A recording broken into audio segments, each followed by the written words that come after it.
The Lives of the Saints by Father Alban Butler, March 13th, St. Euphrasia of Nicomedia. Antigonus, the father of this saint, was a nobleman of the first rank and quality in the court of Theodosius the Younger, nearly allied in blood to that emperor, and honored by him with several great employments in the state. He was married to Euphrasia, a lady no less illustrious for her birth than virtue, by whom he had only one daughter and heiress, called also Euphrasia, the saint of whom we treat. After her birth, her pious parents, by mutual consent, engaged themselves by vow to pass the remainder of their lives in perpetual continency, that they might more perfectly aspire to the invisible joys of the life to come, and from that time they lived together as brother and sister in the exercises of devotion, alms deeds, and penance. Antigonus died within a year, and the holy widow, to shun the importunate addresses of young suitors for marriage and the distraction of friends, not long after withdrew privately with her little daughter into Egypt, where she was possessed of a very large estate. In that country she fixed her abode near a holy monastery of 130 nuns, who never used any other food than herbs and pulse, which they took only after sunset, and some only once in 2 or 3 days. They wore and slept on sackcloth, wrought with their hands, and prayed almost without interruption. When sick, they bore their pains with patience, esteeming them an effect of the divine mercy and thanking God for the same, nor did they seek relief from physicians, except in cases of absolute necessity, and then only allowed of ordinary general remedies, as the monks of La Trappe do at this day. Delicate and excessive attention to health nourishes self-love and immortification, one and often destroys that health which it studied anxiously to preserve. By the example of these holy virgins, the devout mother animated herself to fervor in the exercises of religion and charity, to which she totally dedicated herself. She frequently visited these servants of God and earnestly entreated them to accept a considerable annual revenue, with an obligation that they should always be bound to pray for the soul of her deceased husband.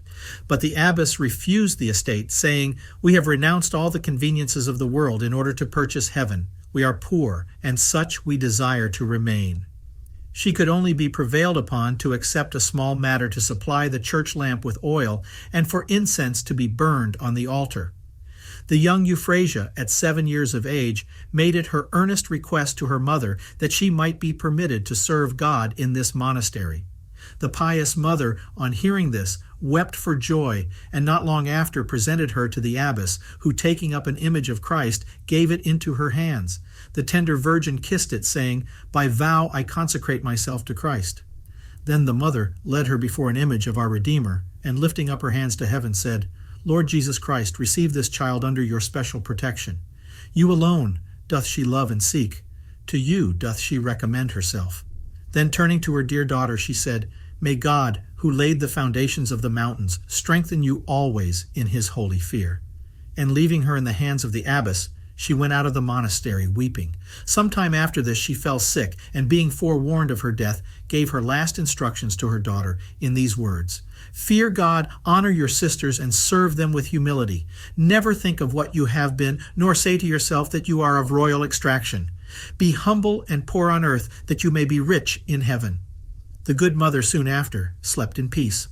Upon the news of her death, the Emperor Theodosius sent for the noble virgin to court, having promised her in marriage to a favorite young senator, but the virgin wrote him with her own hand the following answer: "Invincible Emperor, having consecrated myself to Christ in perpetual chastity, I cannot be false to my engagement and marry a mortal man who will shortly be the food of worms.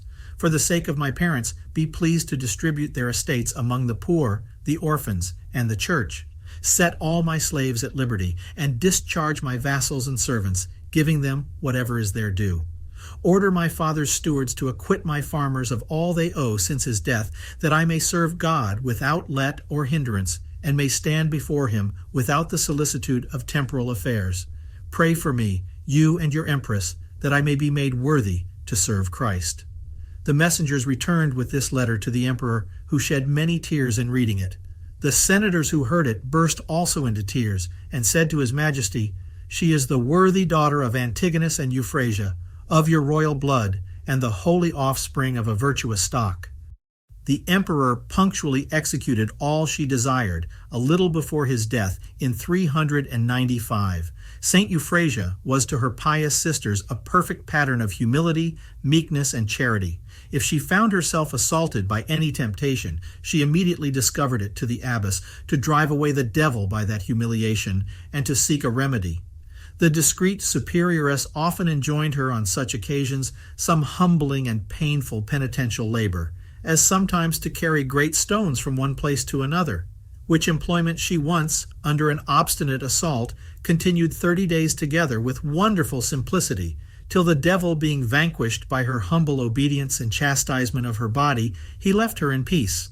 Her diet was only herbs or pulse, which she took after sunset, at first every day, but afterwards only once in 2 or 3, or sometimes 7 days.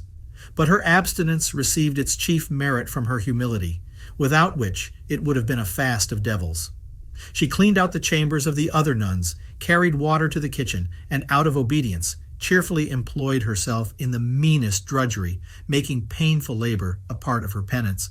To mention one instance of her extraordinary meekness and humility, it is related that one day a maid in the kitchen asked her why she fasted whole weeks, which no other attempted to do besides the abbess. Her answer was that the abbess had enjoined her that penance. The other called her a hypocrite, upon which Euphrasia fell at her feet, begging her to pardon and pray for her.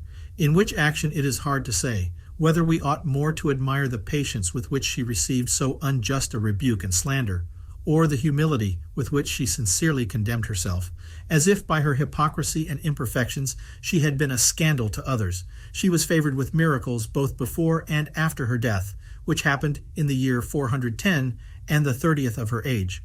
Her name is recorded on this day in the Roman Martyrology.